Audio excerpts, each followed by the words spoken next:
Yeah, well, I guess we've always looked at the web as a very leveraged environment, and so you can have one relationship with someone online, but actually in effect, you have like a second degree of separation relationship with all the other people behind that person as well. So if you look after one person well in an online way, then all their other people start becoming potential candidates for looking at your product. We've always looked at it like that. It's a knock-on effect. How many people can you influence and keep happy in a close sense, and then the people behind them start hearing about you from them. So they become your sales team effectively. And people call it word of web, word of mouth and other things like that.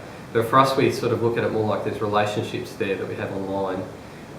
So we do a limited amount of email because we don't want to burn people's attention. And what I mean by that is we don't want to constantly send emails out, 1 or 2 every few days, and a lot of the other accounting products do that.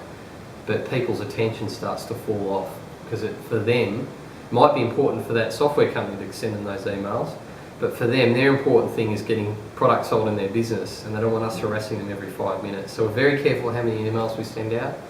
We spend more time trying to find content for our blog, and when we do an email, it's really relevant to creating time savings for the business owner. So we'll do an email out when we've got, say, for example, a feature like automated statements being released.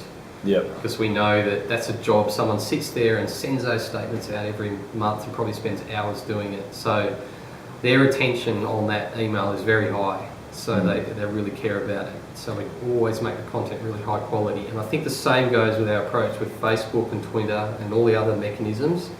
We're very careful about how we use people's attention that are watching us. Everything's got to be high quality, high value. So there's, we don't like the idea of doing lots of little meaningless tweets or meaningless comments on a Facebook wall or things like that. So we're very careful about that side of things. Yeah. The other thing we do is spend a lot of time in community. We go to a lot of events, business-related events, accounting-related, industry-related events, tech events, and we find that's a great way to sort of meet people. And when you've met someone, the marketing power, I think, sort of is an order of magnitude higher. Yeah. If they know you, they're so much more likely to talk about you, and it helps scale too, because again, they're digitally connected, those people going to those events usually, particularly tech events, and they'll tell their accountant about us, they'll tell other colleagues in the industry about us, and just generate that sort of organic word of mouth growth that we go after. And that's just really about us spending time on building our product and not spending, and money on building our product and not spending it all on marketing and I guess the old economy ways of selling a business. We use a product called Grad Connection for recruiting graduates, and that's more of a sort of a dating service of recruitment, you might say, where you find out what the grad's looking for in a company, so they choose what they want in a company, and we look for the grads and what they're into. So we might want a graduate that doesn't have a blog, for example. We want everyone to be a blogger in our company. So it's an easy way for us to then filter that down. And then we use products like Campaign Monitor and for email, and Marketo for email marketing. And there's lots of great products out there. We obviously use LinkedIn and Facebook and so on. And everything we do is pretty much online. So we don't really buy software. We just use online applications. Yep. We obviously store our data in quite a few different locations in the US and Asia and in Australia, and that's how we create safety in the cloud, as we call it, is do have a couple of copies and go with providers, cloud or web applications that do that. Check that they are storing in different locations.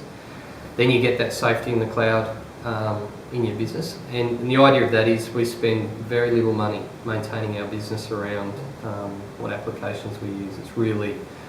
It's really just picking the right applications and spending time researching a particular one you're after. So when we were investigating email systems, we spent a lot of time looking around and came down to 2 systems we really liked.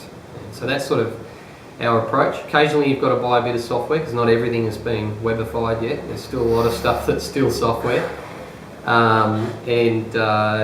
We still use Microsoft Excel, and Microsoft has some great products, and we have a lot of Apple computers in our business, probably 50-50.